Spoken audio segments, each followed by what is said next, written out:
మా పరలోక తండ్రి యేసుక్రీస్తు ప్రభు వారి శ్రేష్టమైన ఔన్నత్యం కలిగిన మీకు వందనాలు. అత్యున్నత సింహాసనం మీద ఆసీనుడైన సర్వోన్నతుడైన దేవుని నామమున మేము మీ పాదముల చెంత ఈ రాత్రి సంఘ ప్రార్థన కొరకై చేరి రావటానికి మీరు మాకు ఇచ్చిన దినమును బట్టి గడియను బట్టి కృతజ్ఞత స్తోత్రములు చెల్లిస్తూ ఉంటున్నాం. దేవా, నీ యొద్ద మొరపెట్టుటకు అయోగ్యులమైన మమ్మను మానవ మాత్రం మమ్మను కనికరించినావు. నీకు వందనాలు స్తోత్రాలు చెల్లిస్తుంటున్నాం. అబ్బా తండ్రి అని నీ సన్నిధిలో ప్రార్థించడానికి ప్రభా మమ్మను దేవా తండ్రి స్వీకృత పుత్రులుగా దత్తపుత్రులుగా మీరు చేసుకున్నారు. తద్వారా నీ ఆత్మను మాకు అనుగ్రహించి దేవా తండ్రి నీ యొద్ద మొరపెట్టేటువంటి ధన్యత భాగ్యం మాకు ఇస్తున్నారు. ప్రార్థన ఆలకించువాడా సర్వ శరీరుని యొద్దకు వచ్చుదరని మాట నెరవేర్చు. 57వ కీర్తనలో రాయబడిన ప్రకారం ధ్యానించి ఉదయమును మధ్యాహ్నం సాయంత్రమున ధ్యానించి మొరపెట్టుకుందని కీర్తనకాడు అన్నాడు. కనుక మేము ధ్యానించి మిమ్మల్ని మొరపెట్టడానికి మాకు సహాయం చేస్తురండి. మీ కృపాహస్తాలకు అప్పగిస్తూ మమ్మల్ని తగ్గించుకుంటూ మీ నామాన్ని హెచ్చిస్తూ మా ప్రభు రక్షకుడు యేసుక్రీస్తు నామమున వినయముతో విశ్వాసముతో ప్రభువా మీ వైపు చూస్తుంటున్నాం. దేవా తండ్రి మీరే మాకు సహాయం చేస్తురండి. దేవా ప్రార్థనలు జవాబు అనుగ్రహించినట్లుగా మీరు మాకు సహాయం చేయండి. దేవ తండ్రి ధర్మశాస్త్రం వినబడకుండా తమ చెవులు తిప్పుకుని వాని ప్రార్థన హేమ అని అన్నారు. కనుక వాక్యానుసారంగా మేము ప్రార్థించుటకు ఆత్మీయంగా మమ్మల్ని మేము సిద్ధపరుచుకున్నటకు ఈ సమయాన్ని మాకు ఎంతో దీవెనకరంగా చేయండి. వాక్య వెలుగులో ప్రభా ప్రతిష్ఠ చేసుకొని నీ సన్నిధిలో ప్రార్థించుటకు మాకు కృపనీయండి. ప్రభువైన యేసుక్రీస్తు నామమున స్తుతించి ప్రార్థించి వేడుచుంటున్నాము తండ్రి, ఆమేన్.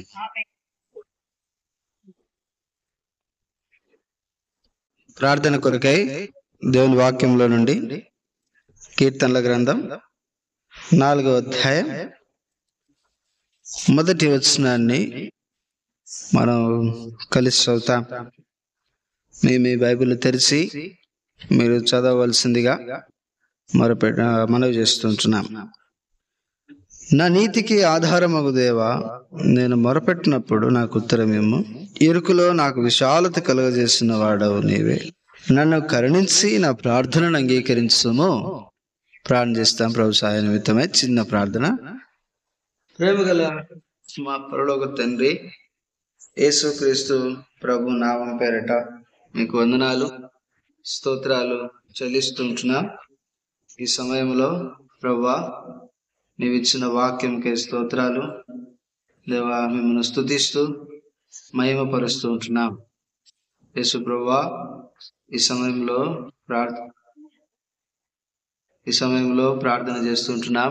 మా ప్రార్థనలు ఆలకించుము, మాకు జవాబు అనుగ్రహించు. నీవు ఇచ్చిన వాక్యంకే స్తోత్రాలు ప్రభువా. నీవు ఇచ్చిన వాక్యము ద్వారా మేము మిమ్మల్ని ప్రార్థించుటకు మాకు కృపనిమ్మని వేడుచు. వాక్య ధ్యాన సమయం మాకు ఆశీర్వాదకరంగా.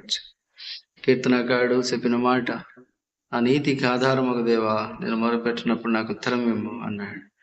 కనుక మా ఆధారం మీరే. సర్వోన్నతుడైన దేవా మీకు వందనాలు. ఈ సమయంలో అవా మీ కృపను కోరుతుంటు యేసు ప్రభు నామమున ప్రార్థించి వేడుచున్నాము తండ్రి, ఆమేన్.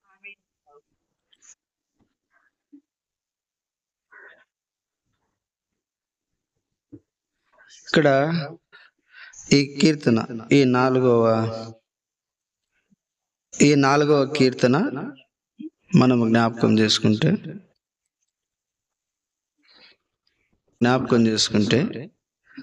దావీదు రాస్తూ వచ్చినాడు.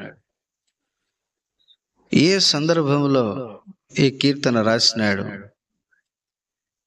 ఈ కీర్తనలో ఏమి మాట్లాడుతూ ఉన్నాడు అనే విషయాన్ని మనం గమనించగలిగితే ఈ కీర్తన మొత్తము 8 వచనాలతో నిండి ఉంటుంది. ఈ కీర్తనలో మొదట ఆయన దేవునితో మాట్లాడుతున్నాడు. రెండవది ఆయన ప్రజలతో మాట్లాడుతున్నాడు. మూడవది దేవుని సన్నిధిలో ఆయన పొందిన సంతోషాన్ని గురించి సాక్ష్యం ఇస్తున్నాడు. ఇక్కడ 3 భాగాలుగా మనం దీనిని చూడవచ్చు. అయితే మొట్టమొదటి విషయాన్ని మనం చూస్తే ఈ కీర్తన ఆయన ఏ సందర్భంలో రాసినాడు రాసిన సందర్భంలో ఏమి వ్యక్తం చేస్తున్నాడు అని అంటే, ఈ కీర్తన ఆరంభంలో ఆయన దేవునితో మాట్లాడటం లేదా ప్రార్థించటం మనం చూస్తాం. ఆ ప్రార్థనలో ఆయన దేవుని ఎడల ఉన్నటువంటి నమ్మకాన్ని, విశ్వాసాన్ని వెల్లడి చేస్తూ ఉంటున్నాడు. ఏ పరిస్థితుల్లో దేవుని మీద నమ్మకం వెల్లడి చేస్తున్నాడంటే, ఆయన కష్ట పరిస్థితుల్లో, లేకపోతే ఆయన ఇరుకులో, ఆయన ఇబ్బందులలో దేవుని యందు నమ్మకత్వాన్ని వెల్లడి చేస్తున్నాడు. అది మనకు ఎలా అర్థమవుతుంది అంటే, బహుశా ఆ పరిస్థితులు ఏంటి అని మనం జ్ఞాపకం చేసుకోగలిగితే, ఇక్కడ రాయబడలేదు కానీ దాని చరిత్రను మనం చూసినప్పుడు, బహుశా తన కుమారుడైన అబ్షాలోము తనను శ్రమల పాలు చేసినప్పుడు కావచ్చు, లేదా సిగ్లగు ప్రజలు ఆయనను తన ఇంటి వారిని అందరినీ చెరగొని పోయినప్పుడు కావచ్చు, లేకపోతే మరి తాను ఎదుర్కొంటున్నటువంటి ఇబ్బందికరమైన పరిస్థితుల్లో దేవుణ్ణి ప్రార్థించటం, విశ్వాసముతో ప్రార్థించటం అనేది కీర్తనలో మనకు కనబడతా ఉంది. దేవుని ఎడల నమ్మకత్వాన్ని అక్కడ మనకు తెలియజేస్తూ ఉంది. కాబట్టి ప్రియమైన వారలారా, ఇక్కడ మనం చూసినప్పుడు ఎన్నో సంఘర్షణల గుండా ఆయన వెళుతూ ఆ మాట రాస్తాడు. ఇరుకులో నాకు విశాలత కలగజేసిన వాడవు నీవే అనే మాట మనం చూస్తాం. తర్వాత రెండవది, ఆయన ఈ కీర్తనలో లోక భోగముల కంటే, లోక సుఖము కంటే దేవుని యొక్క సన్నిధి యొక్క ప్రాముఖ్యతను వెతకమని ఆయన ప్రజలను ప్రేరేపించడం కూడా మనం చూస్తాం. భూ సంబంధమైన విషయాలు పైన ఆశ పెట్టుకోవడం మంచిది కాదు, కానీ జీవము గల దేవునిని, ఆయన యందు విశ్వాసాన్ని కలిగి ఉండటం మంచిది అని ఆయన ప్రజలకు హెచ్చరించడాన్ని కూడా మనం ఇక్కడ చూస్తాం. కాబట్టి మెట్టుకు మనము ఈ కీర్తన ద్వారా, ఈ వచనం ద్వారా మనం నేర్చుకునే సంగతి ఏంటి అంటే కనుక, మనం ప్రార్థన చేస్తున్నప్పుడు దేవునిపైన విశ్వాసముతో, నమ్మకంతో ప్రార్థించే వారముగా ఉండాలి అన్న సంగతి మనకు గుర్తు చేయబడతా ఉంది. మన ప్రార్థనా జీవితాన్ని మనకున్న పరిస్థితులు డిసైడ్ చేయకూడదు. మనం చేసే ప్రార్థన కానీ, లేదా మనం ప్రార్థన సమయాన్ని కానీ మనకున్నటువంటి పరిస్థితులు డిసైడ్ చేయకూడదు. ఉదాహరణకు దావీదుకి ఎన్నో పరిస్థితులు ఉన్నాయి. ఎన్నో పరిస్థితులు గుండా వెళ్ళిన ప్రతిసారి ఆయన ప్రార్థనను ఆపలేదు. అది మనం జ్ఞాపకం చేసుకోవచ్చు. ఉదాహరణకు సిగ్లకు ప్రజల దగ్గర కానీ నేను పోదునా వద్దని ప్రార్థన చేస్తాడు. ఆ తర్వాత ఫిలిస్తీన్ల దగ్గర వెరివాని వలె పారిపోయినప్పుడు అక్కడ కూడా ప్రార్థన చేస్తాడు. కాబట్టి సందర్భాలన్నీ చూసినప్పుడు ఆయనకు ఉన్నటువంటి పరిస్థితులు ప్రార్థనా జీవితాన్ని డిసైడ్ చేయలేదు. అది మనం జ్ఞాపకం పెట్టుకోవాలి. మన పరిస్థితులు మన ప్రార్థనా జీవితాన్ని డిసైడ్ చేయరాదు అన్న సంగతి మనం గుర్తుపెట్టుకోవాలి. తర్వాత ఇది దావీదు జీవితంలో మనం అదే చూస్తూ ఉంటున్నాం. తన చుట్టూ ఉన్న పరిస్థితులు బాగలేకపోయినా కూడా ఆయన ప్రార్థన చేయటం ఆపలేదు. మధ్యకాలంలోకి ఆయన ప్రార్థన చేసినాడు. ఆరాధన ఆపను అనే ఒక పాట, స్తుతించటం మానను అనేటువంటి ఒక పాట రాసినాడు. ఆ పాట అంతా కూడా మనం చూడగలిగితే అడ్డంకులు ఎన్ని వచ్చినా, ఇబ్బందులు వచ్చినా, వచ్చినా కూడా నేను ప్రార్థన చేయటం ఆపను అనే సంగతి ఆయన దాంట్లో మెన్షన్ చేస్తాడు. ఆ పదాన్ని వాడతాడు. ప్రార్థించటం మానను అనే మాట కూడా మనం చూస్తాం. కాబట్టి ప్రియమైన వారలారా, చాలాసార్లు మన పరిస్థితులు బాగలేనప్పుడు, లేకపోతే మనకున్నటువంటి పరిస్థితులను బట్టో మనం ప్రార్థన చేయటం అనేది కొంచెం నిర్లక్ష్యం చేస్తాం. కాబట్టి ఏది ఏమైనప్పటికీ కీర్తనాకారుడు ద్వారా మనం నేర్చుకుంటున్న సంగతి ఏంటి అంటే, ప్రార్థన ఎలాంటి పరిస్థితుల్లోనైనా ప్రార్థన చేయటం అవసరము. అందుకే తెస్సలోనికీయులకు రాసిన పత్రికలో అంటాడు, ఫిలిప్పీలకు రాసిన పత్రికలో కూడా అంటాడు, అన్ని విషయములలో కృతజ్ఞతాపూర్వకంగా మీ విన్నపములు తెలియచేయడని ఫిలిప్పీ 4:6 అంటాడు. తెస్సలోనికీయులకు రాసిన పత్రికలో స్పష్టంగా ఒక మాట మాట్లాడతాడు. ఏంటంటే, తెస్సలోనికీయులకు రాసిన పత్రిక 5వ అధ్యాయం 16వ వచనంలో, ప్రతి విషయమందును కృతజ్ఞతాస్తుతులు చెల్లించి ఇలాగు చేయుట మీ విషయంలో దేవుని చిత్తము అనే మాట మనం చూస్తాం. తర్వాత 15వ వచనంలో కూడా చివరి భాగంలో ఎల్లప్పుడూ సంతోషంగా ఉండడి, ఎడతెగక ప్రార్థన చేయడి అనే మాట కూడా మనం చూస్తాం. కాబట్టి ఎల్లప్పుడూ అనే మాట మనకి ఏం గుర్తు చేస్తూ ఉంది అంటే, ప్రతి సమయంలో ఇంకా రాయబడింది, పురుషుడు సమయమందును అసమయమందును నిర్దోషమైన చేతులెత్తి ప్రార్థించాలి అని రాయబడింది. అంటే మంచి సమయము చెడ్డ సమయం అనేం లేదు, సమయం ఉంటేనే ప్రార్థన చేయాలని లేదు. సమయం దొరకకపోయినా వెసులుబాటు చేసుకొని ప్రార్థించే వారంగా మనం ఉండాలి. ఆ మధ్యకాలంలో బెంగళూరులో యూత్ క్యాంప్ జరిగినప్పుడు ఒక దైవ సేవకుడు వర్తమానం అందించడానికి వేరే దేశం నుండి మన మధ్యలోనికి వచ్చినాడు.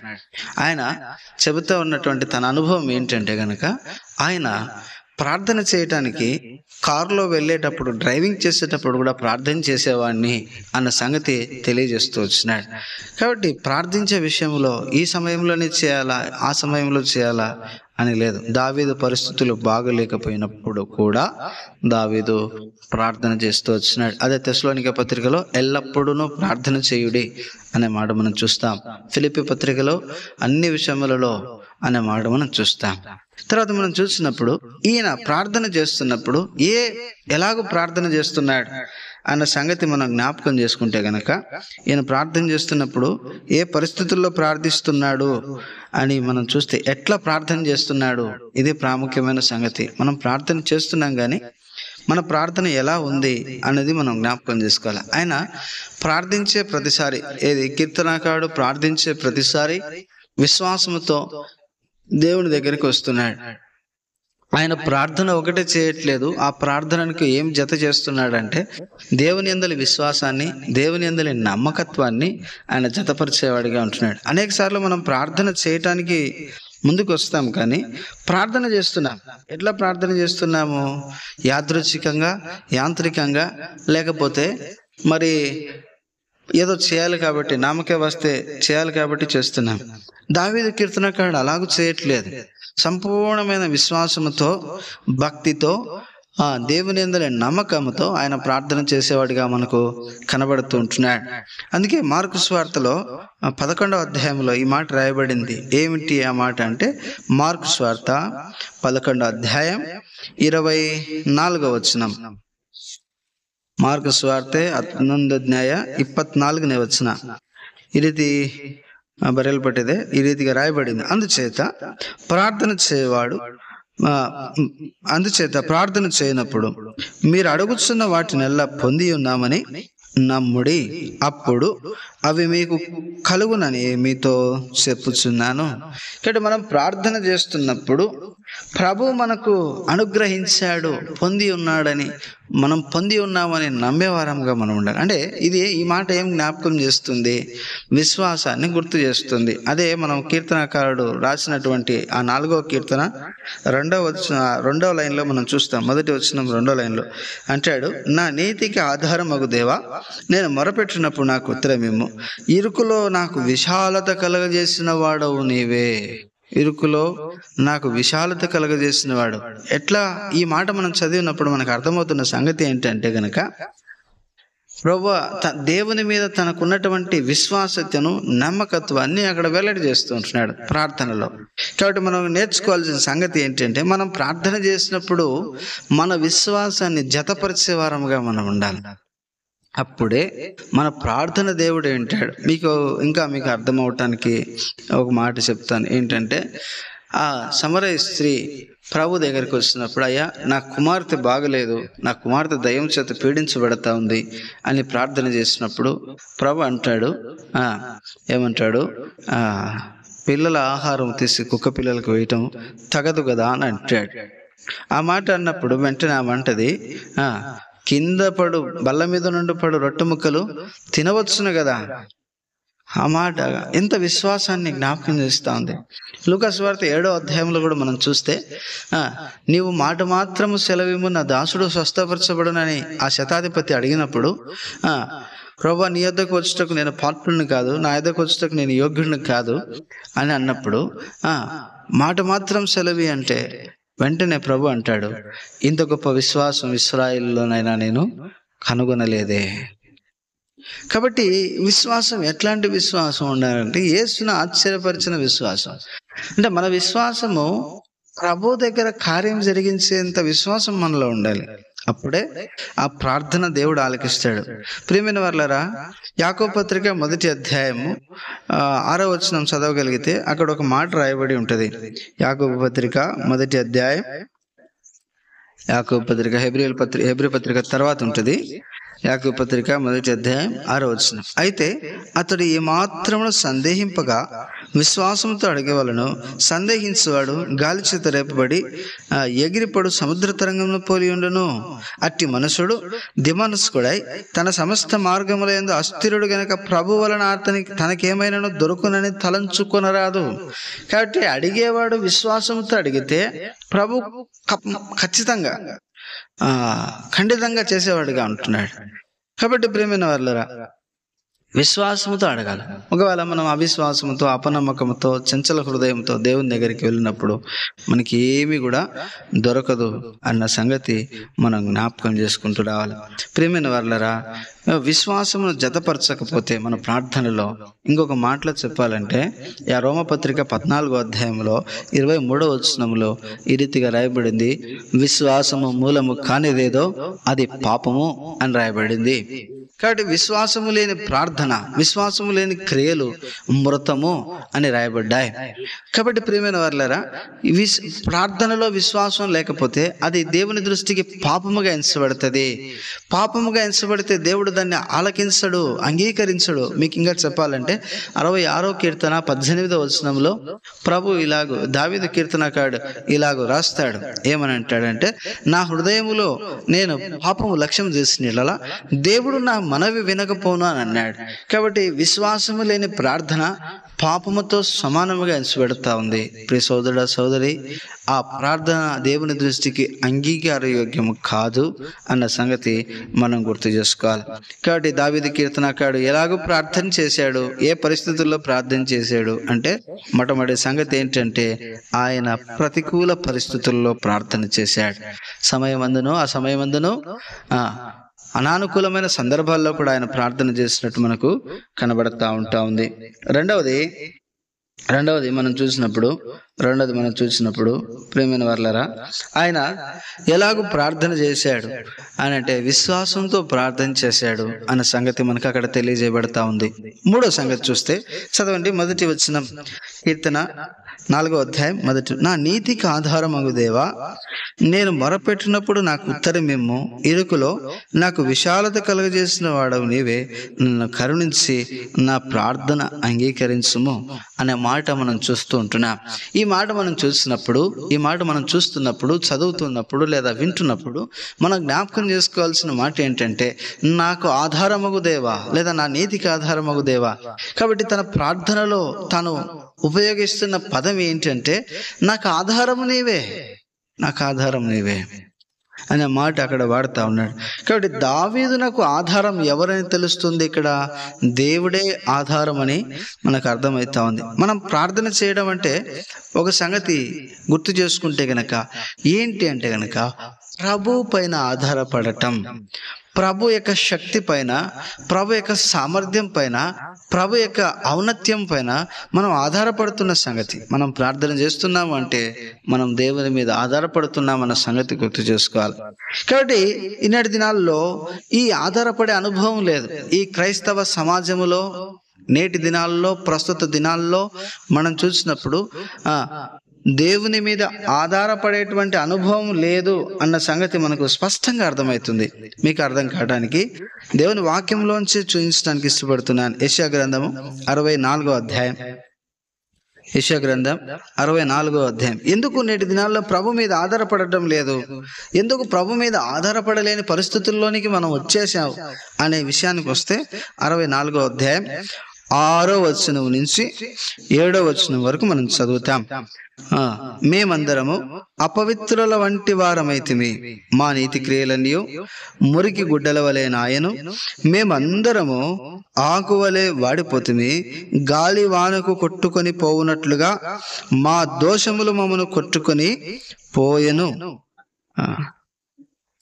నీ నామమును బట్టి మొరపెట్టువాడు ఒకడును లేకపోయాను. నిన్ను ఆధారం చేసుకొనుటకై తనను తాను ప్రోత్సహించువాడు ఒకడును లేడు. నీవు మాకు ముఖము చాటు చేసుకుంటివి, మా దోషముల చేత నీవు మమ్మను కరిగించి ఉన్నావు. కాబట్టి ఇక్కడ మనం చూసినప్పుడు ఎందుకు దేవుని మీద ఆధారపడలేని అనుభవంలోనికి మనం వచ్చేసాం అన్న సంగతి మనం గుర్తు చేసుకుంటే కనుక, దేవుని వాక్యంలోంచి మనకు దొరుకుతున్నటువంటి సంగతి ఏంటంటే, ఈ వచనం చదువుతున్నప్పుడు మనం జ్ఞాపకం చేసుకోవాల్సిన విషయం ఏంటంటే, ఆనాడు ఇశ్రాయేలు ప్రజలు దేవుని మీద ఆధారపడటం మానేశారు. దేవుని మీద మానేసి వారు పోత విగ్రహములు చేసుకున్నారు. తర్వాత స్వనీతి మీద ఆధారపడటం ఆరంభించారు. ఏంటంటే, నేను మంచి చేస్తే నాకు మంచి జరుగుతుంది. ఈ దినాల్లో ఈ నానుడు ఎక్కువైంది. మంచి చేస్తే నాకు మంచి జరుగుతుంది, దేవుడు నన్ను మేలు చేస్తాడు, దేవుడు నాకు గొప్ప చేస్తాడు అన్న సంగతి ఎవరు గుర్తు చేసుకుంటలేరు ఈ దినాల్లో. నేను ఒకటి 10 రూపాయలు ఇచ్చాను కాబట్టి, 10 మందికి భోజనం పెట్టాను కాబట్టి నా పిల్లలు కూడా బాగుంటారు అనేటువంటి అపోహల్లో బతికేస్తుంటున్నారు. కాబట్టి దేవుని మీద ఆధారపడటం ఆగిపోయింది. నెహెమ్యా గొప్ప పరిచర్య చేశారు. నెహెమ్యా అనేటువంటి ఒక వ్యక్తి బైబిల్ గ్రంథంలో గొప్ప పరిచర్య చేసినాడు. ఆయన చేసినట్లుగా ఆ పరిచర్య తన తరములో ఎవరు చేయలేకపోయారు, ఆ తర్వాత ఎవరు చేయలేకపోయినారు. ప్రియమైన వారలారా, అట్లాంటి నెహెమ్యా అన్నాడు, మేలుకై నన్ను జ్ఞాపకం చేసుకో అన్నాడు. దేవా, మేలుకై నన్ను జ్ఞాపకం చేసుకో. కాబట్టి నేను మేలు చేశాను కాబట్టి నాకు మంచి జరగాలి అని నెహెమ్యా అనలేదు. ఏం ఆధారపడుతున్నాడంటే, మేలు చేసేది దేవుడు అన్న సంగతి తన మాటల ద్వారా మనకు తెలియజేయబడతా ఉంది. ప్రియమైన సోదరుడు సోదరి, కాబట్టి స్వనీతిని ఆధారం చేసుకునే ప్రయత్నం చేసినారు అన్నాడు ఇశ్రాయేలు ప్రజలు. కాబట్టి దేవునిని ఆధారం చేసుకోలేకపోయారు. ఈరోజు ఆధారపడటం లేదు అనగా ప్రార్థన చేయట్లేదు అంటే, మనము మన స్వనీతి మీద ఆధారపడుతున్నాము గనక ప్రార్థించే అనుభవంలో లేము అన్న సంగతి మనం గుర్తు చేసుకోవాలి. మనం ప్రార్థించే అనుభవంలో లేము అన్న సంగతి మనము గుర్తు చేసుకునే వారముగా ఉండాలి. ఎప్పుడైతే మన నీతిని ఆధారం చేసుకుంటామో, మన స్వనీతిని ఆధారం చేసుకుంటామో, దేవుని దగ్గర ప్రార్థించే అనుభవంలోనికి తగ్గిపోతాం.